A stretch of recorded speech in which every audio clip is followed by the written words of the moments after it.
Welcome back to Piers Morgan on Central. I'm joined now by Jonathan Goldstein, the former chair of the Jewish Leadership Council and co-owner of Chelsea Football Club. Jonathan, great to see you. What was your reaction as a member of the Jewish community, a leading member, has done a lot of work for the Jewish community? What did you feel about this march at the weekend? And the marches generally, with the volume of people who are turning up, spewing anti-Semitism. Well, let me start by saying that the far right who turned up on Saturday are no friends of anyone. Right. No one welcomes that. It's hateful. It's absolutely the epitome of everything that no one wants to see in British society. Racism at its forefront. Really, that needs to be condemned by everybody before you start. But in terms of the general rallies, well, obviously they've caused great concern to the Jewish community. Now, I am convinced that there are a significant number of people on those rallies that genuinely want to see a peaceful situation within Israel and with the Palestinians. But I'm afraid that there are a significant number of people encouraged invariably by the leadership of those rallies who are Hamas supporting, who are supporting and espousing hateful and genocidal messages on that rally. And that needs to be condemned. And the reason it continues is because the leadership of those rallies continues to encourage. And when you have that somebody like my next guest, Jeremy Corbyn, who's speaking there, but not publicly condemning those people, who are the minority, let's be clear, but he's not publicly condemning them, what would your message to him be? Well, the message is very simple. If it was any other minority in this country, Mr. Corbyn would ensure that they did not feel victimised, they did not feel bullied, they did not feel intimidated, so that the Jewish community does not feel safe going into London during these weekends. Piers, you're a straightforward talking human being. We all know that from the river to the sea, Palestine will be free, where the population of Israel is 10 million, of which 8 million almost are Jewish people, means a land free of Jewish people. It can mean nothing else. It is a genocidal message. And the fact that it is being encouraged by the leadership of those rallies creates hate, creates incitement, and creates a great deal of mistrust. I mean, we've seen people blatantly saying on camera, through social media, at the march on Saturday, death to the Jews.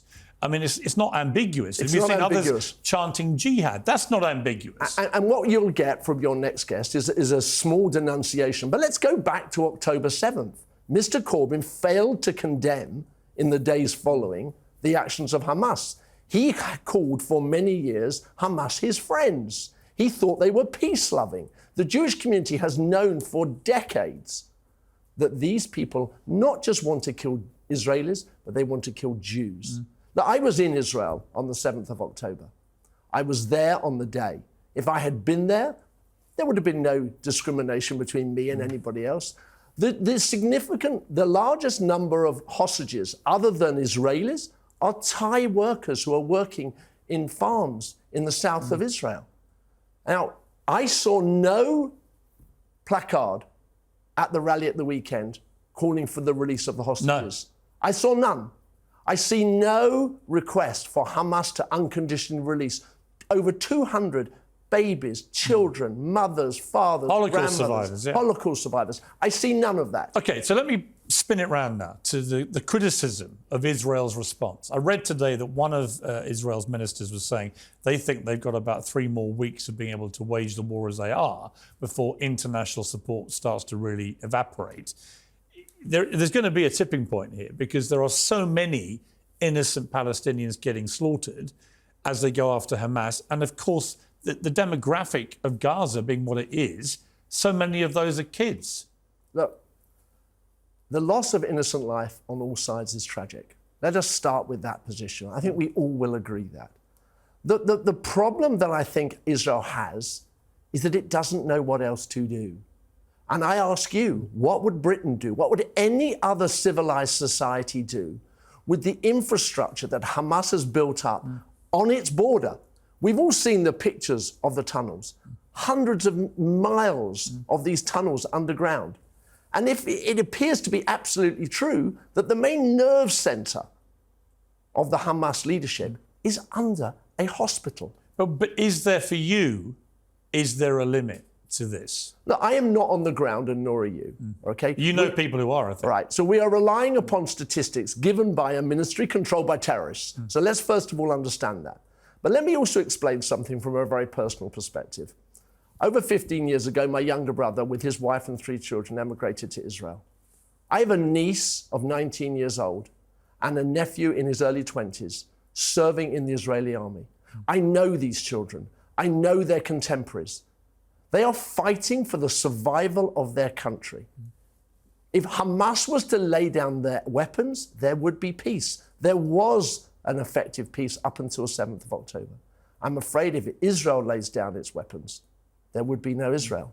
And this is the way that this is now being seen by Israel. On the 7th of October, Israel lost control of its state for a number of hours. We've all seen the pictures of places like Kibbutz Be'eri. And I'm afraid that Israel has no option than to do its utmost safely as it can, within the confines and regulations of international law, to remove the infrastructure and the leadership of Hamas. When that has happened, we can all hope and pray that that creates a basis for a peaceful coexistence between Israel and the Palestinians. That is what Jews pray for every single day. The major prayer in the Jewish world, 3 times a day, is to pray for peace in the world. And that's what we all hope for, that out of this, we can remove the danger to Israeli society. We can move the danger to Palestinians. Hamas are no friends of the Palestinians, as we've seen. No, they're not. And hopefully lead on to a more peaceful future.